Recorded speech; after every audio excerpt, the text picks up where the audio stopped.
Bismillahirrahmanirrahim. Assalamualaikum warahmatullahi wabarakatuh. Alhamdulillahi ala ihsani wa syukru lahu ala taufiqihi wa amtinani. Asyhadu an la ilaha illallah wahdahu la syarika lahu ta'ziman li sya'nih. Wa asyhadu anna Muhammadan abduhu wa rasuluhu da'ila ridwani. Allahumma salli alaihi wa ala alihi wa ashabihi wa ikhwani. Para hadirin dan hadirat yang dirahmati oleh Allah Subhanahu wa taala, pada kesempatan bahagia ini kita akan bahas salah satu suri tauladan dari kalangan sahabiyat, yaitu Ummu Sulaim radhiyallahu taala anha, yaitu ibunya Anas bin Malik radhiyallahu taala anha. Tadi saya menyangka ini pengajian khusus ibu-ibu ya. Ternyata banyak juga bapak-bapak yang ikut ya. Tetapi insyaallah dalam kisah tentang Ummu Sulaim banyak pelajaran yang bisa diambil baik dari kalangan ikhwan maupun akhwat.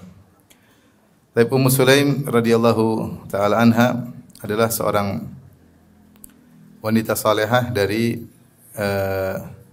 Bani Najjar ya.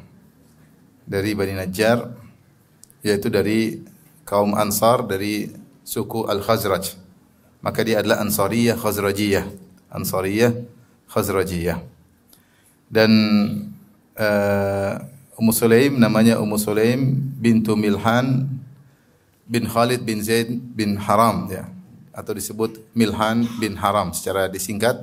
Ummu Sulaim bintu Milhan bin Haram ya, dari kaum Ansar dari kabilah Al-Khazraj. Adapun namanya maka diperselisihkan oleh para ulama. Ada yang mengatakan namanya adalah Sahlah, ada yang mengatakan namanya adalah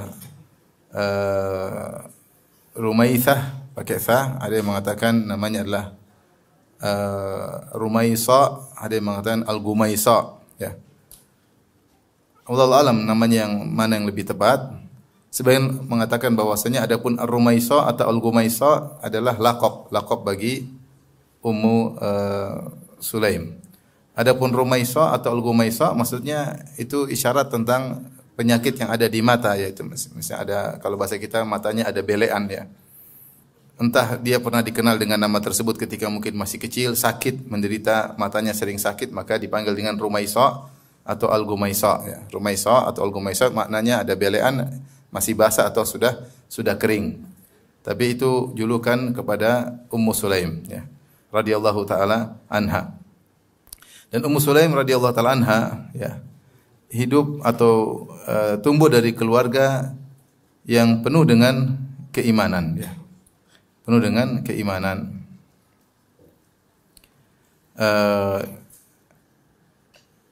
Ayahnya adalah Milhan ya. Disebut dalam sebagian riwayat ayahnya meninggal dalam kondisi syahid ya. Kemudian ibunya yaitu Mulaikah, ada yang mengatakan Unaiqah ya. Mulaikah ini mendapati Nabi sallallahu alaihi wasallam dan pernah mengundang Nabi ke rumahnya, kemudian memberi makan kepada Nabi sallallahu alaihi wasallam, kemudian Nabi salat di rumahnya Anas bin Malik radhiyallahu taala anha bersama neneknya Anas yaitu Mulaikah. Jadi Ummu Sulaim ibunya siapa? Anas ya. Kemudian Ummu Sulaim punya ibu namanya Mulaikah. Dan Mulaikah pernah mengundang Nabi untuk makan ke rumahnya. Kemudian Nabi pun datang makan makanan masakan dari Mulaikah, neneknya Anas atau ibunya Ummu Sulaim. Kemudian Rasulullah SAW mengatakan, "Qumu fali usalli bikum." Ayo kita salat. Rasulullah SAW kemudian salat di rumahnya Anas bin Malik radhiyallahu taala anhu, dan Mulaikah di saf belakang neneknya Anas bin Malik radhiyallahu taala anhu. Adapun saudarinya ya, ada namanya Ummu Haram. Ummu Haram. Jadi Ummu Sulaim punya saudari namanya Ummu Haram bintu Milhan. Ummu Haram bintu Milhan. Dan Ummu Haram ini adalah istrinya Ubadah ibn Samit radhiyallahu taala anhu, sahabat yang mulia terkenal. Ubadah ibn Samit ya menikah dengan Ummu Haram. Dan Ummu Haram ini pernah suatu hari Nabi sallallahu alaihi wasallam datang ke rumah Anas bin Malik. Kemudian Nabi SAW tidur di rumah tersebut. Kemudian Nabi terbangun. Kemudian Nabi SAW tersenyum atau tertawa, maka Ummu Haram berkata, ya Rasulullah, kenapa engkau tertawa ketika bangun tidur? Ya, maka Rasulullah SAW berkata, Uridha alayya unasun min ummati yarkabuna dhahral bahril akhdar kal muluk alal asirrah. Ya. Ditampakkan kepadaku sekelompok orang dari umatku yang akan berlabuh di lautan untuk berjihad seperti raja-raja yang sedang berada di atas dipan-dipan. Yaitu mereka dimuliakan dan mereka dimasukkan dalam surga, ya. Maka Ummu Haram berkata, ya Rasulullah, ud'u Allah an yaj'alani minhum. Ya Rasulullah, doakanlah aku agar bisa termasuk dari mereka. Kemudian Rasulullah SAW tidur di rumahnya Anas. Jadi di rumah Anas banyak orang, ya. Ada Ummu Sulaim, ada Ummu Haram, ya.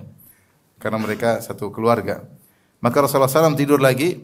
Kemudian beliau bangun tidur, beliau tertawa lagi. Maka Ummu Haram bertanya lagi, ma yudhikuka, apa yang buat kau tertawa? Rasulullah menjawab dengan jawaban yang sama. Maka Ummu Haram berkata juga dengan perkataan yang sama, ya Rasulullah, doakan aku termasuk dari mereka. Maka Rasulullah SAW pun mengatakan, anti minal awwalin, engkau termasuk dari mereka. Setelah itu akhirnya benar, ketika sekitar tahun 26 Hijriah terjadi perang di Kubrus, penaklukan kota Kubrus dipimpin oleh Muawiyah bin Abi Sufyan, dan mereka harus naik kapal untuk berlabuh ke pulau tersebut untuk menaklukkan pulau tersebut di zaman kekhilafahan Utsman bin Affan radhiyallahu taala anhu, yaitu sekitar tahun 27 Hijriah. Kemudian Ummu Haram meninggal di situ, ya, meninggal di situ, ya. Kalau tidak salah dia meninggal di Kubrus, ya. Dikenal, mereka berkata, hadza qabrul mar'atis salihah, ini adalah kuburan wanita yang salihah. Artinya dia minta kepada Nabi untuk termasuk dari pasukan yang berperang menaklukkan suatu negeri yang di mana pasukan tersebut naik kapal, dan ternyata dia dikabulkan doanya oleh Allah Subhanahu wa taala karena didoakan oleh Nabi sallallahu alaihi wasallam. Ini adalah Ummu Haram, saudarinya Ummu Sulaim, wanita salehah yang dikabulkan doanya oleh Allah Subhanahu wa taala karena Nabi mendoakannya. Di antara saudaranya Ummu Sulaim ada namanya Haram. Ya, jadi Ummu Sulaim itu namanya, dia sekeluarga, ada namanya Sulaim, ada namanya Haram. Terus yang perempuan Ummu Sulaim, Ummu Haram. Ya. Jadi bapaknya Milhan, ya. Jadi namanya Sulaim, Haram, Ummu Sulaim sama Ummu Haram, 4 orang. Tapi sekarang saudara laki-lakinya namanya Haram. Ya. Haram bin Milhan, ya. Haram bin Milhan ini juga seorang yang sahabat mujahid. Ya, dia hadir dalam perang Badar, hadir juga dalam perang Uhud. Kemudian dia meninggal dalam peristiwa dikenal dengan peristiwa Bi'r Ma'unah. Peristiwa ini terjadi, intinya ada seorang namanya Amir bin Malik. Dia datang kepada Rasulullah SAW, kemudian dia pun masuk Islam, dan dia berkata, ya Rasulullah, bagaimana kalau engkau mengutus sebagian sahabatmu untuk mengajarkan kami di sana Al-Quran? Maka di ahli Najd, maka Rasulullah SAW pun akhirnya mengirim dalam riwayat 40 orang, dalam riwayat 70 orang, semuanya ahli Quran. Semuanya ahli Quran dan termasuk sahabat-sahabat yang terbaik. Sampailah mereka di suatu lokasi namanya Bi'r Ma'unah. Ya. Kemudian mereka mengutus Haram bin Milhan, saudaranya Ummu Sulaim, Haram bin Milhan, untuk membawa surat Rasulullah sallallahu alaihi wasallam kepada musuh Allah ketika namanya Amir ibn Tufail. Ada surat dari Nabi sallallahu alaihi wasallam. Namun Amir bin Tufail ternyata kejam, dia tidak perlu baca surat tersebut, maka dia suruh orang menikam Haram bin Milhan. Maka tiba-tiba aturannya namanya utusan tidak boleh dibunuh harusnya. Utusan tidak boleh dibunuh. Ini kode etik di antara mereka. Namanya utusan tidak boleh dibunuh. Maka ada orang kafir datang dari belakang Haram bin Milhan kemudian menikam dari belakang sehingga pedang tersebut masuk menembus dada Haram bin Milhan. Kemudian dia melihat darah tumpah dari dadanya, kemudian dia pegang darah, kemudian dia berkata, "Fuztu wa Rabbil Ka'bah." Ini perkataan yang indah dari Haram bin Milhan. Dia mengatakan, "Aku menang demi penguasa Ka'bah." Artinya dia mengatakan, saya berhasil, inilah yang saya cari, mati syahid. Inilah yang saya cari, mati syahid. Akhirnya dia meninggal dalam peristiwa tersebut. Subhanallah, bagaimana cita-citanya tercapai, dia sudah ikut dalam perang Badar tidak meninggal, dalam perang Uhud tidak meninggal, akhirnya dia meninggal dalam peristiwa Bi'r Ma'unah dengan ditikam secara curang dari belakang. Akhirnya dia ketika melihat darah sudah keluar dari dadanya, maka dia mengatakan fuztu wa rabbil Ka'bah, aku menang, aku beruntung demi Allah Subhanahu wa taala. Akhirnya sahabat dibunuh, bukan cuma dia, 70 orang tersebut semuanya dibunuh oleh kabilah-kabilah dari kabilah Salim, yaitu Usayyah, Ri'il dan Zakwan. 3 kabilah kecil inilah yang kemudian Nabi SAW sebulan penuh mendoakan kecelakaan bagi mereka yang dikenal dengan kunut nazilah. Kunut apa? Nazilah. Karena terbunuhnya 70 sahabat Nabi SAW.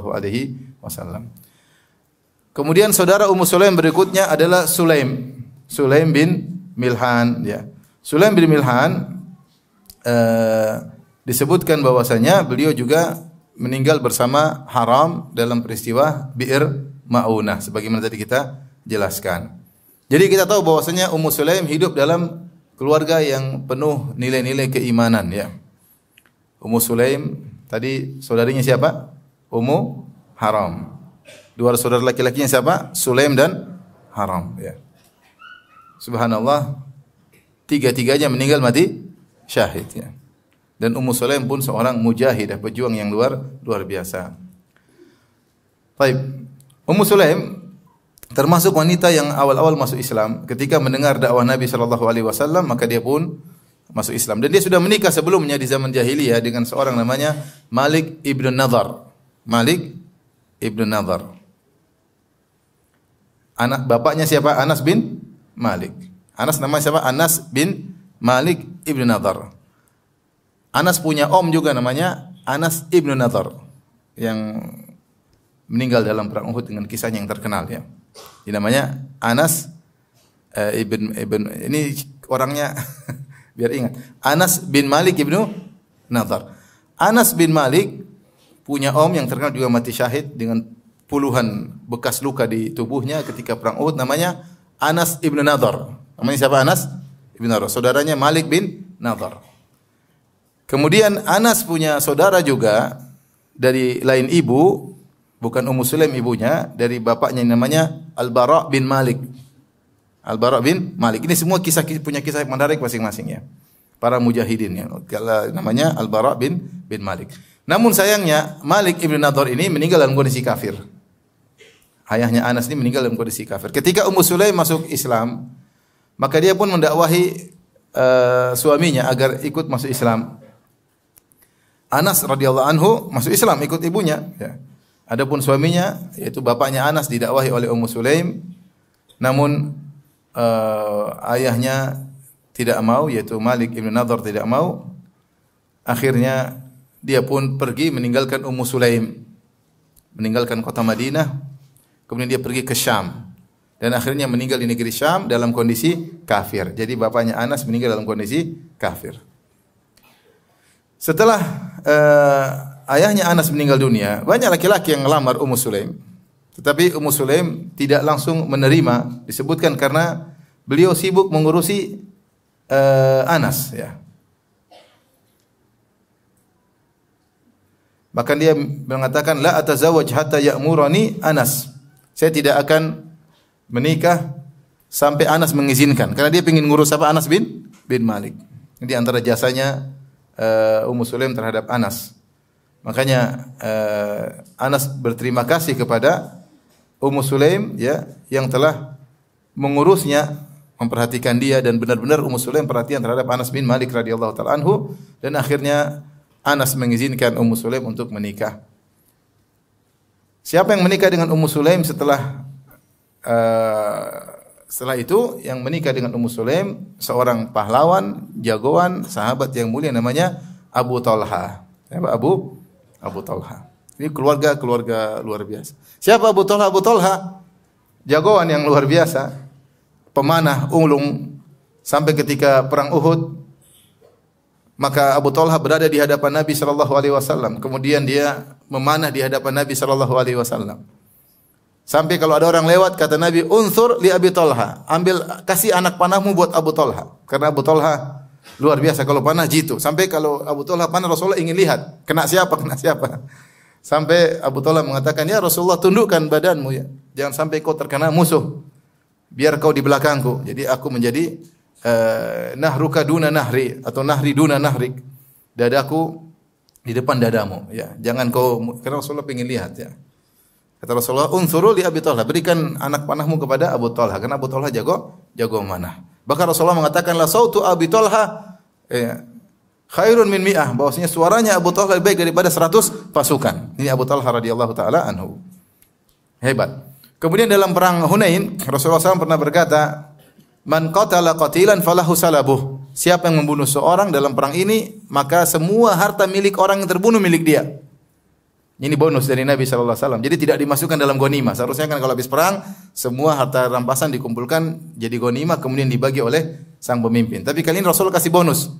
Kata Rasulullah SAW, siapa yang membunuh seorang, semua milik orang itu jadi miliknya. Maka Abu Talha pun berperang, dia bunuh 20 orang. Dia bunuh 20 orang, dia ambil semuanya milik orang tersebut. Maksudnya jagoan Abu Talha radhiyallahu taala anhu. Bukan cuma jagoan, dia juga adalah seorang yang sangat dermawan. Ketika turun firman Allah Subhanahu wa taala, "Lan tanalul birra hatta tunfiqu mimma tuhibbun." Kalian tidak akan sampai kepada kebajikan yang sungguhnya sampai kalian menginfakkan apa yang kalian cintai. Maka Abu Talha punya kebun yang sangat dia cintai namanya Bayruha. Rasulullah sering ke situ, Rasulullah SAW makan dari kebunnya Abu Talha, Rasulullah SAW ambil air jernih di situ, Rasulullah minum dari air yang ada di kebun tersebut. Subhanallah, ini harta yang paling dicintai oleh Abu Talha, aset yang paling dicintai, apalagi sering dihampiri oleh siapa? Nabi SAW karena posisinya dekat dengan Masjid Nabawi. Di depan Masjid Nabawi. Ketika turun ayat tersebut, "Lan tanalul birra hatta tunfiqu mimma tuhibbun." Kalian tidak akan mencapai kebajikan yang sungguhnya sampai kalian menginfakkan apa yang kalian cintai, maka Abu Talha pun menginfakkan kebunnya Bayruha fi sabilillah. Ya Rasulullah, Bayruha kebunku di jalan Allah Subhanahu wa taala. Akhirnya Rasulullah SAW suruh bagi untuk akrabin, untuk karib, kerabat. Ini sederhana, siapa Abu Talha radhiyallahu taala anhu, seorang yang sangat mulia. Abu Talha melamar Ummu Sulaim. Jadi dulu kalau kita baca sejarah, saya disampaikan hal ini. Dulu kita baca sejarah, ya. Gampangannya bahasa saya mungkin agak kasar. Tidak ada janda yang nganggur, tidak ada. Jadi ada janda didatangi lamar, ada janda dilamar itu. Di zaman dulu seperti itu. Kalau sekarang banyak janda yang tidak ada yang melamar. Ya. Tapi dulu janda didatangi oleh orang untuk dilamar. Ummu Sulaim dilamar, tolak-tolak. Sampai akhirnya datang Abu Talha. Abu Talha masih musyrik ketika melamar Ummu Sulaim. Sementara Nabi sudah berhijrah. Nabi sudah di Madinah. Ya. Nabi sudah di Madinah. Maka disebut dalam sebagian riwayat, Ummu Sulaim mengatakan, "Lam akun atazawwajaka wa anta musyrik." Saya tidak akan menikahimu wahai Abu Talha karena kau musyrik. Saya muslimah ya.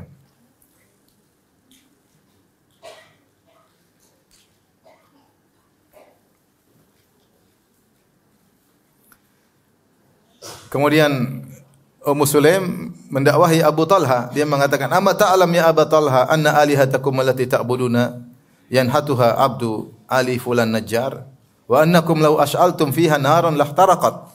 Tidakkah kau tahu hai Abu Talha, tuhan-tuhan yang kalian sembah, ya hanyalah pahatan-pahatan yang dipahat oleh, yaitu berupa patung-patung terbuat dari kayu yang dipahat oleh atau terbuat dari batu yang dipahat oleh Abdu Ali Fulan, yaitu dari Bani Najjar. Dan kalian tahu kalau seandainya ada kebakaran, Tuhan kalian akan terbakar. Amma tastahi an tasjuda li khashabatin tambutu minal ardi najjaraha habashi Bani Fulan. Tidakkah kau malu menyembah patung yang terbuat dari kayu yang tumbuh dari tanah yang dipahat oleh Habashi Bani Fulan?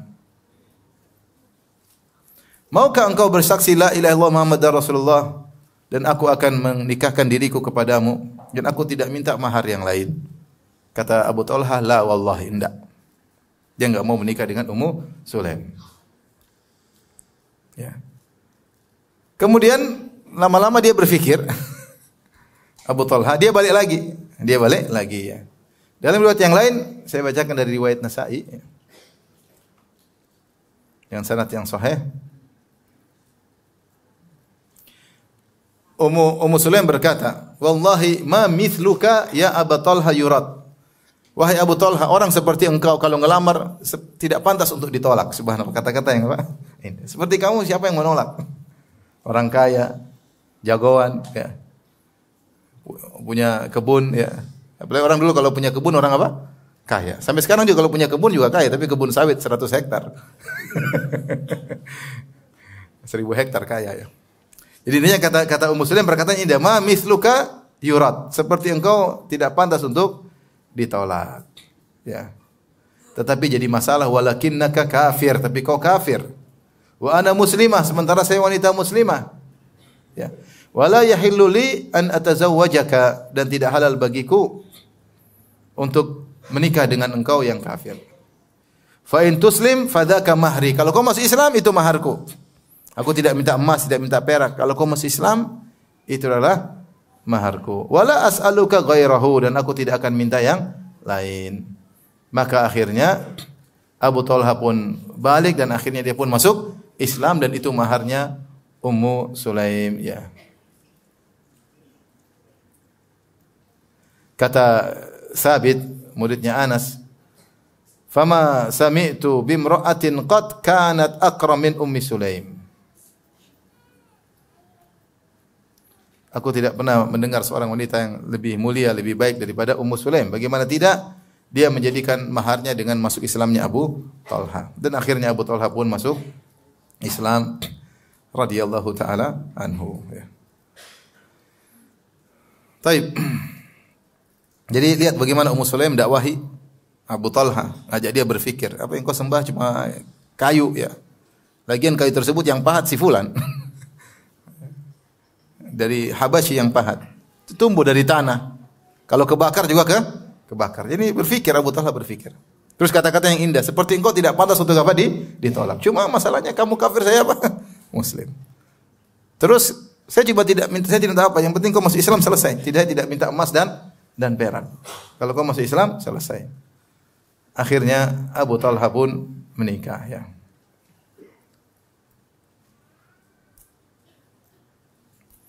Taib. Abu Talha radhiyallahu taala anhu menikah dengan Ummu Sulaim dan akhirnya punya anak yang dikenal dengan Abu Umair. Dikenal Abu Umair. Dan luar biasa Abu Talha sangat menyayangi anaknya tersebut.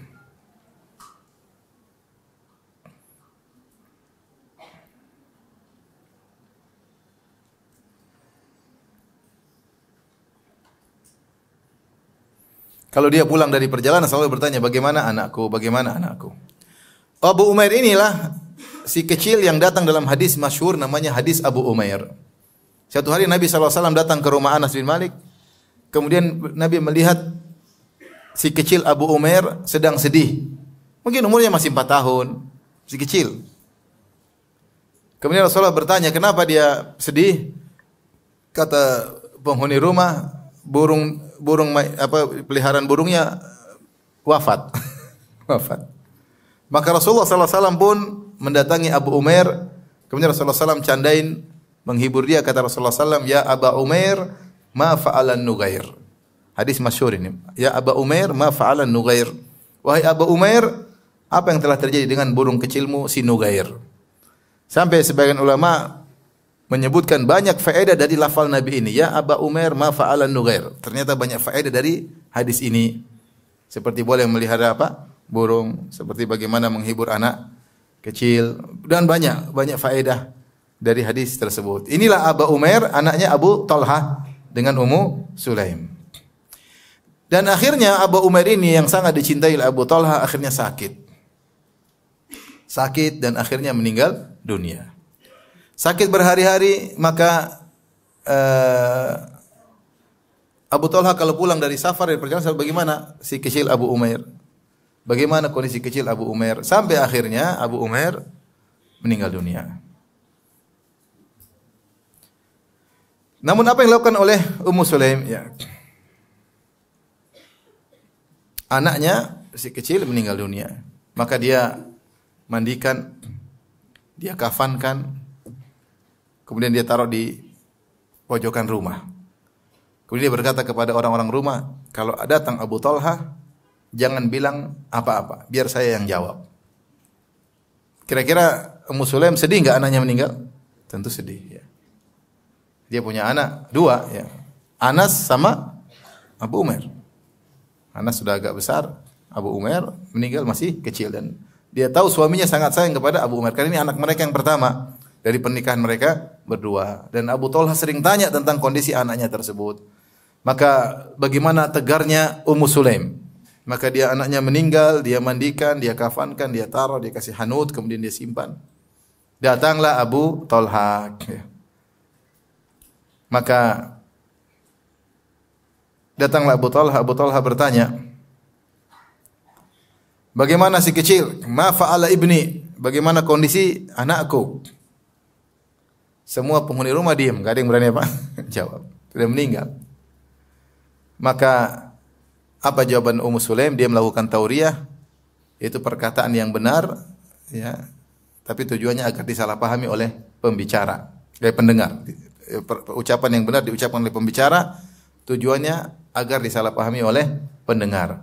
Seperti ketika Nabi SAW, ini namanya tauriyah atau al-ma'rid.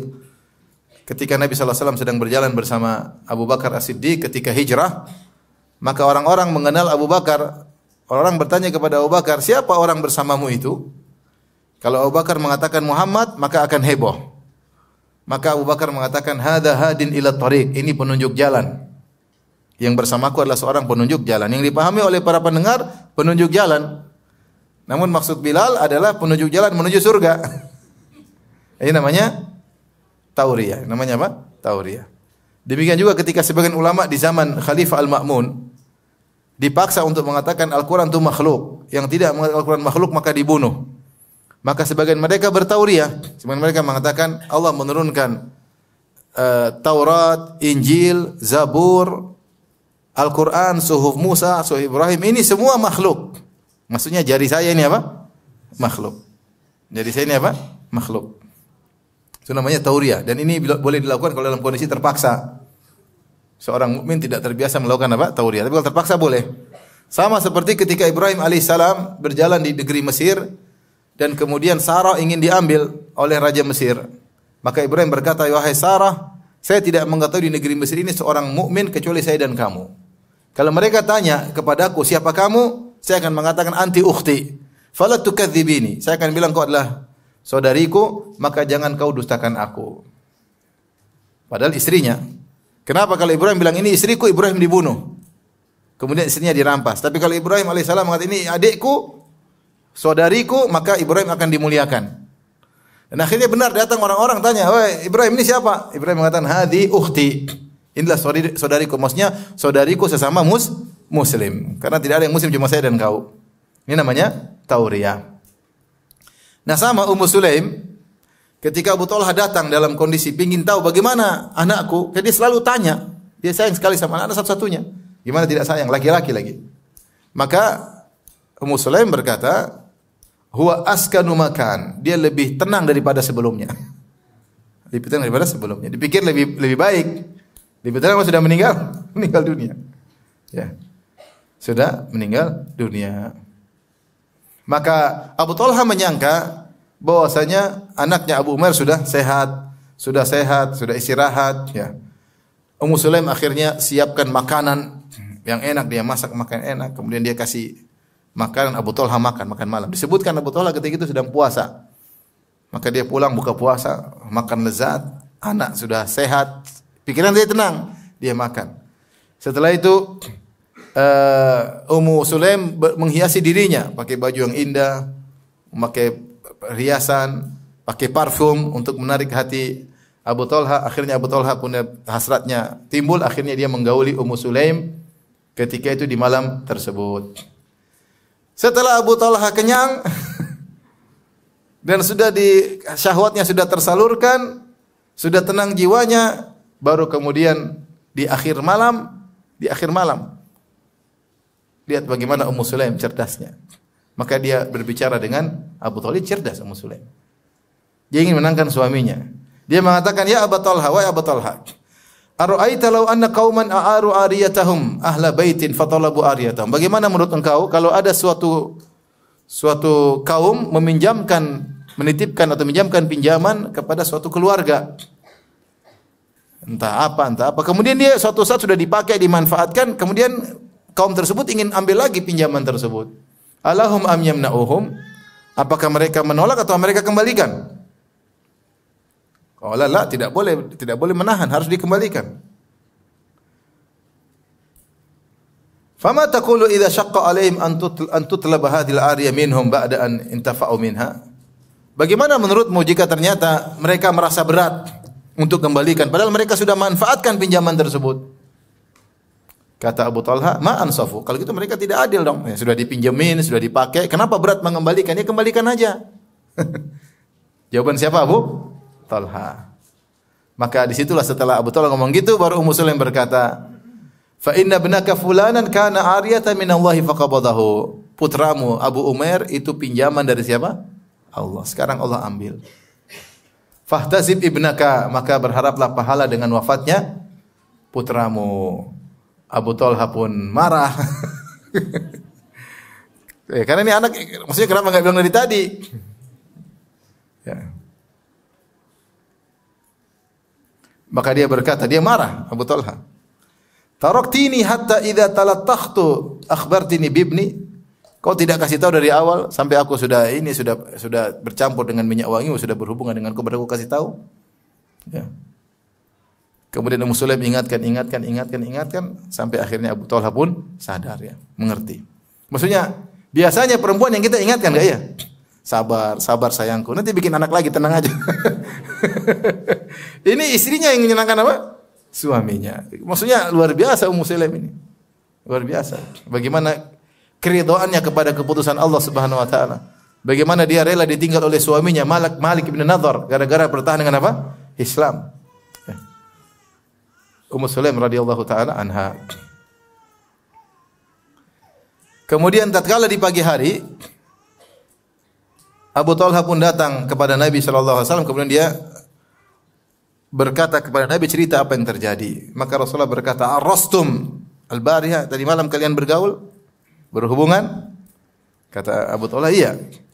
Kata Nabi, "Barakallahu fi lailatikuma." Semoga Allah berkahi kalian dalam hubungan intim kalian semalam. Subhanallah, ternyata benar. Akhirnya Ummu Sulaim mengandung lagi, kemudian punya anak namanya Abdullah. Ini anaknya apa? Abdullah. Suatu hari pulanglah Nabi dan Abu Talha senang kalau bersafar bersama Nabi dan Ummu Sulaim diajak mereka bersafar.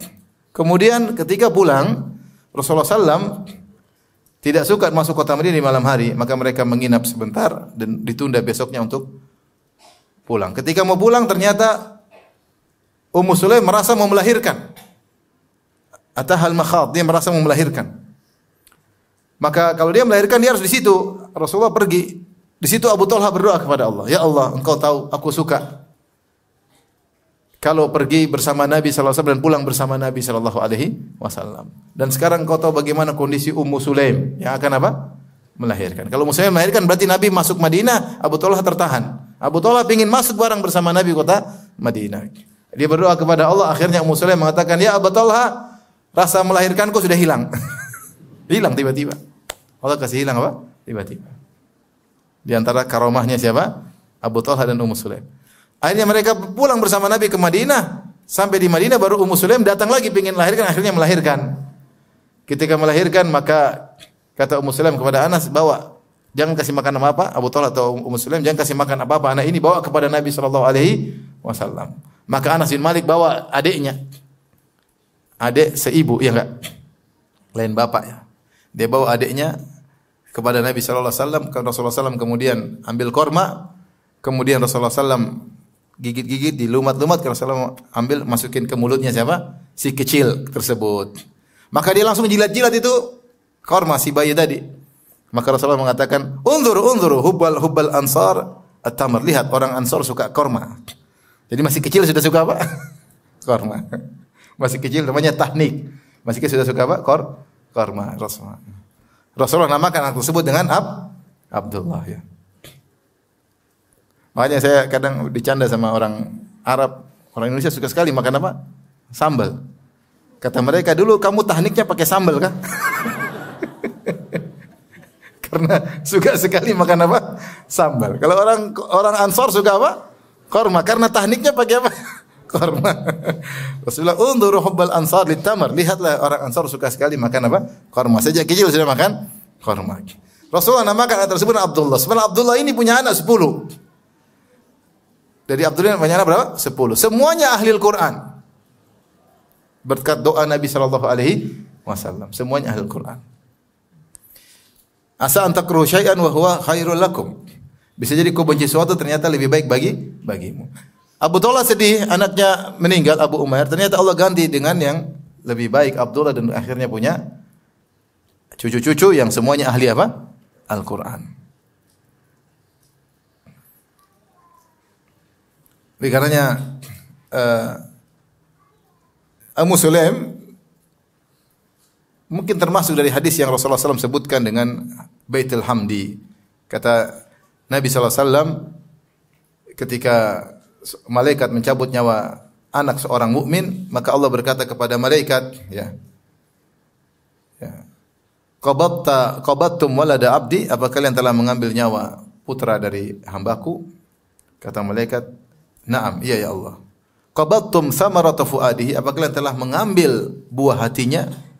Kata malaikat, iya, kami telah mengambil nyawanya. Kata Allah, madza qala abdi, apa yang dikatakan hambaku ketika anaknya diambil? Kata malaikat, hamidaka wastarja. Dia memujimu, dia mengatakan alhamdulillah, dan dia mengatakan istarja'a, yaitu inna lillahi wa inna ilaihi raji'un. Kata Allah kepada para malaikat, ubnu li abdi baitan wa sammuhu bi baitil hamdi. Bangunkan bagi hambaku tersebut istana di surga dan namakan istana tersebut dengan istana pujian. Kenapa? Ketika anaknya dicabut nyawanya dia memuji Allah Subhanahu wa taala. Ini tidak mudah, ini berat. Ya. Inilah dia lakukan oleh Ummu Sulaim. Bahkan Ummu Sulaim menenangkan suaminya Abu Talha karena Abu Talha begitu sayang kepada putranya Abu Umair.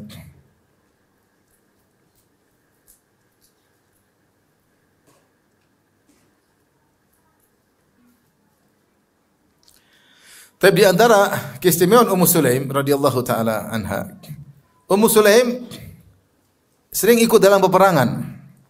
Dia dalam perang Uhud, dalam perang Badar, dalam perang Uhud. Anas bercerita, Ummu Sulaim ketika perang Uhud, dia bersama Aisyah radhiyallahu taala anha mengambil air untuk berikan kepada orang-orang yang membutuhkan air. Dia ikut perang bawa air. Kemudian Ummu Sulaim merawat orang yang terluka, terluka. Ini fungsi wanita ketika dalam jihad, mungkin tidak ikut perang tapi intinya membantu orang-orang yang terluka. Dia ambil air karena orang ketika perang kehausan, ketika terluka juga apa? Kehausan. Kemudian bukan cuma memberi air, bahkan merawat orang-orang yang sakit. Ini Ummu Sulaim radhiyallahu taala anha. Kemudian juga ketika perang Hunain ya.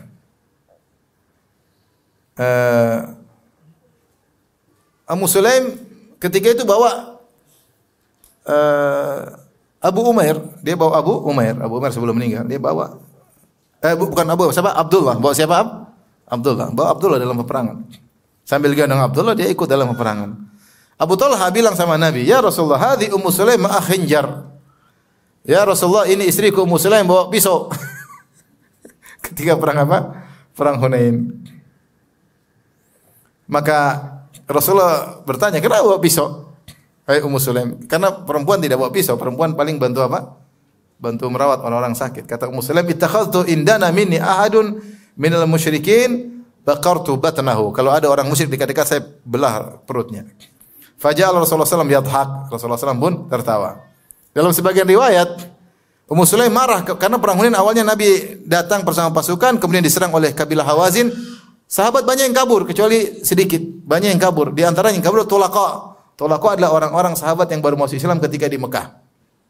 Rasulullah mengatakan, "Idhabu fa antumut tulaqa." Kata Rasulullah SAW kepada orang Quraisy, "Pergilah kalian merdeka, tidak usah masuk Islam, kalian merdeka." Ternyata mereka masuk Islam. Mereka baru masuk Islam, mereka ikut serta dalam perang Hunain sehingga mereka termasuk golongan yang kabur ketika pertama serangan datang. Maka Ummu Sulaim marah ketika melihat mereka kabur. Kata Ummu Sulaim, "Ini saya bawa pisau untuk saya serang itu orang-orang yang kabur ya Rasulullah." Karena mereka telah meninggalkan engkau. Rasulullah tertawa ya. Ummu Sulaim radhiyallahu taala anha ya. Kemudian di antara keistimewaan Ummu Sulaim radhiyallahu taala anha, beliau ketika datang Nabi sallallahu alaihi wasallam, maka beliau datang bawa Anas bin Malik. Ini di antara cerdasnya Ummu Sulaim mikir tentang anaknya. Dia mengatakan, "Ya Rasulullah, hadza Anas gulaymun yakhdumuka."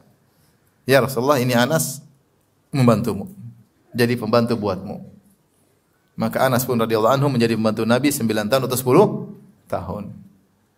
Dan betapa banyak ilmu yang didapat oleh Anas bin Malik radhiyallahu taala anhu sampai dia dikenal dengan khadim Rasulillah, sang pembantu Rasulullah sallallahu alaihi wasallam. Kata Anas, "Laqad khadimtu Rasulullah sallallahu alaihi wasallam 9 sinin au 10 sinin."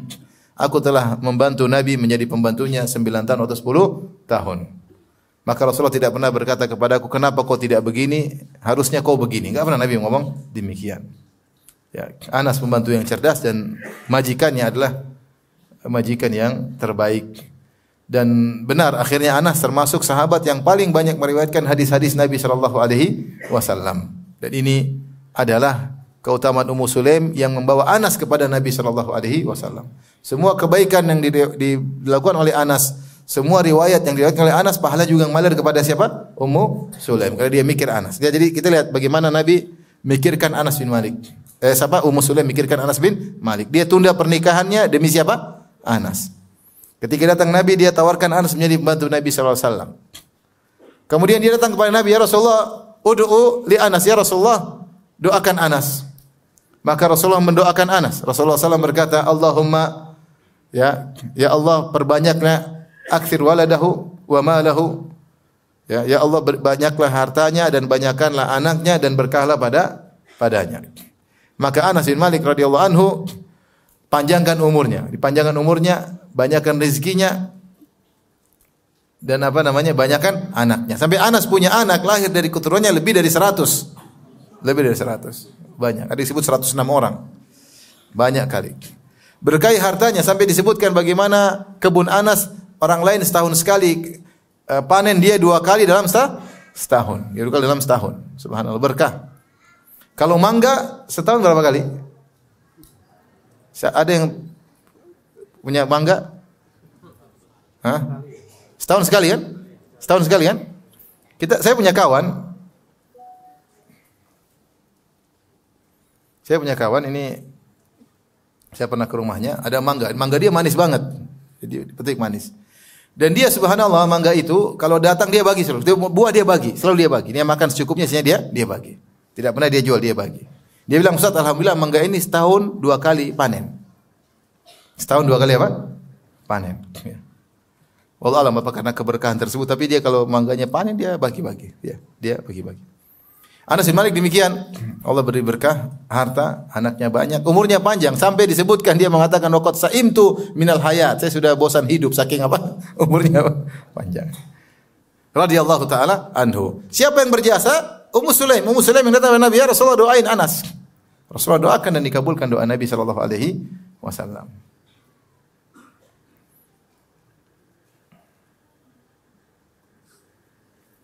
Jadi Rasulullah berdoa, "Allahumma akthir malahu wa waladahu wa atil umrahu wa ghfir dzambahu."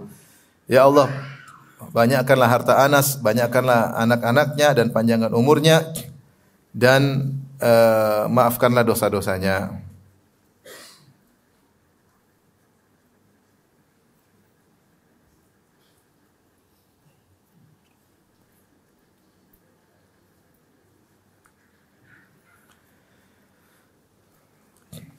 Tapi ada beberapa keistimewaan Ummu Sulaim ya.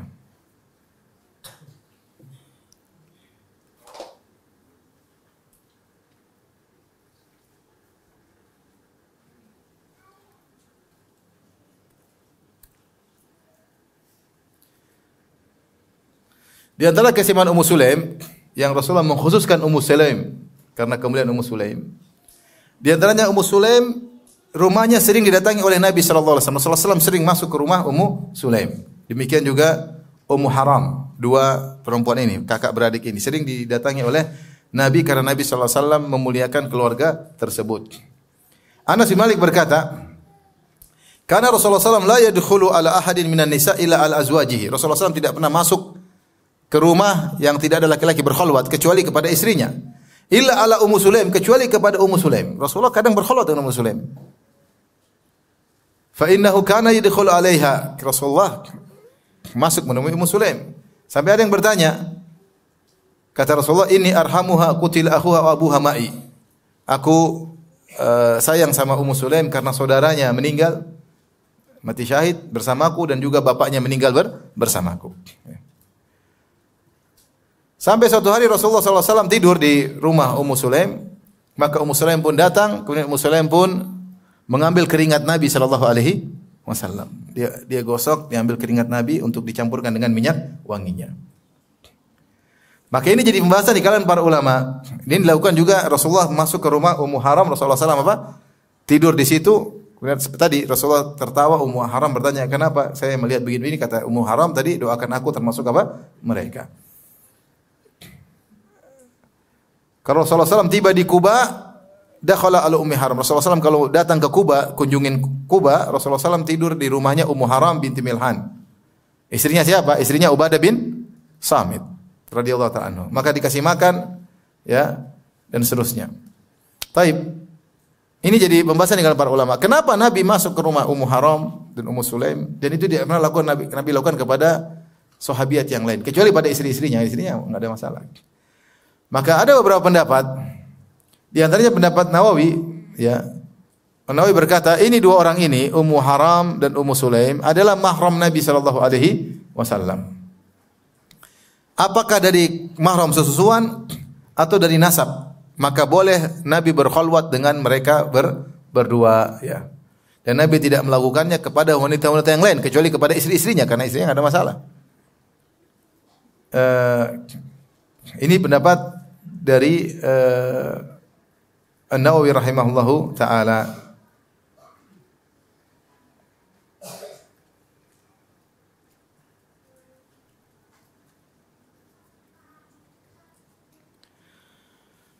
Pendapat yang kedua mengatakan bahwasanya Ummu Sulaim adalah khalat dari ayahnya Nabi sallallahu alaihi wasallam atau dari kakeknya Nabi sallallahu alaihi wasallam. Sebagaimana kita tahu, kakek Nabi sallallahu alaihi wasallam yaitu Abdul Muttalib, Rasulullah Muhammad bin Abdullah bin siapa? Abdul Muttalib bin Hashim.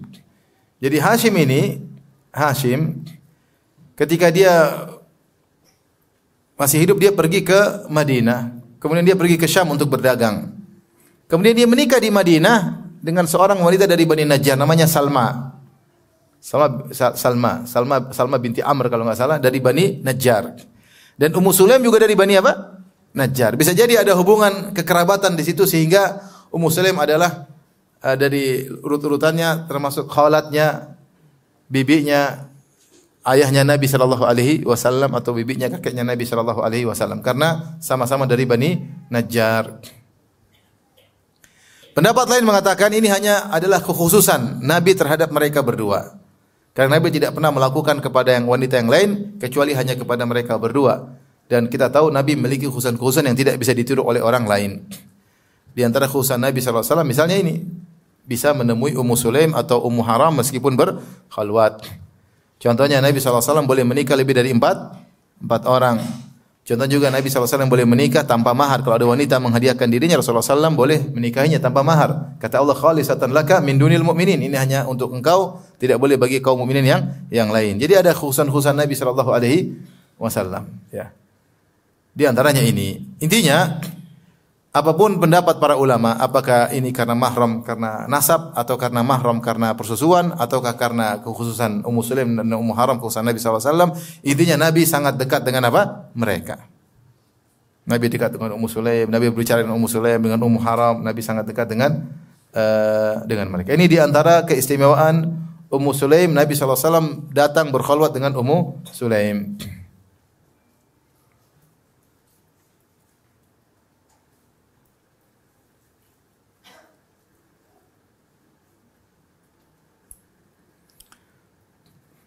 Kemudian di antara keistimewaan Ummu Sulaim, terkadang Nabi menjadikan Ummu Sulaim wakil untuk menilai seorang wanita. ada Nabi ingin menikah dalam hadis riwayat Imam Ahmad dengan sanad yang hasan. Nabi ingin menikahi seorang wanita, maka Nabi tidak sempat melihat wanita tersebut. Maka yang diutus siapa? Ummu Sulaim. Kamu aja yang lihat. Cek wanita tersebut. Kata Rasulullah SAW, "Unzuri ila urqubaiha wa syummi awaridaha." Kata Nabi, wa Ummu Sulaim, kau cek itu perempuan, lihatlah kepada tumitnya, bagaimana bentuk tumitnya. Mungkin dulu orang Arab ketika melihat tumit bisa ini petunjuk untuk apa saja enggak tahu, tapi intinya Rasulullah suruh lihat apa? Tumitnya. Wa syummi awaridaha, dan ciumlah di sekitar mulutnya. Apakah perempuan ini mulutnya bau atau tidak? Rasulullah suruh apa? Suruh dicium, yang suruh mencium siapa? Ummu Sulaim. Jadi wakilnya Nabi untuk menilai seorang wanita.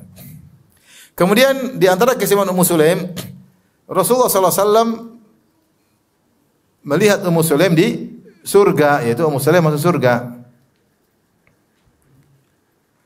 Kata Nabi SAW, "Dakhaltul jannata fasami'tu khashfah. Qultu ma hadha?" Faqila Rumaisah bintu Milhan. Aku masuk surga, aku mendengar ada suara.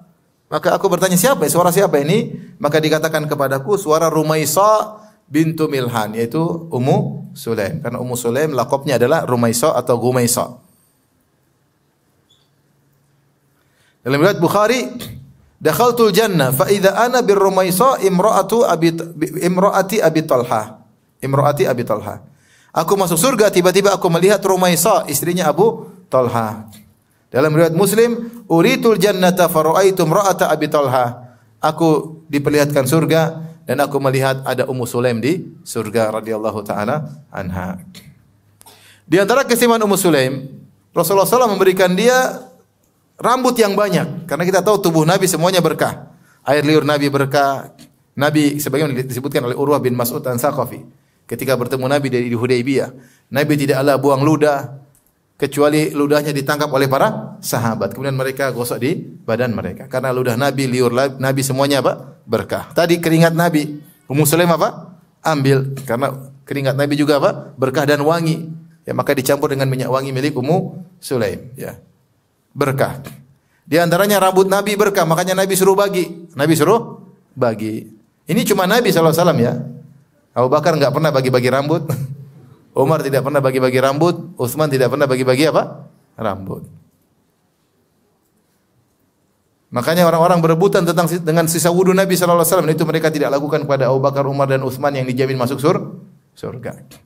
Sehingga pendapat yang lebih kuat, keberkahan tersebut hanyalah kekhususan para nabi, kekhususan para nabi. Ketika Rasulullah SAW di Mina, Rasulullah SAW mencukur rambutnya. Akhadha syaqqa ra'sil aiman biyadihi. Kemudian Rasulullah SAW ambil rambut sebelah kanan. Rasulullah berkata, "Ya Anas, intalik bihada illa Ummu Sulaim." Ini rambut kasih ke Ummu Sulaim. Sisanya sebelah kiri bagi-bagi ke orang. Yang sebelah kanan semuanya buat siapa? Ummu Sulaim. Yang sebelah sini semua orang rebut-rebutan. Ambil. Semua yang sebelah sini semua buat Ummu siapa? Ummu Sulaim.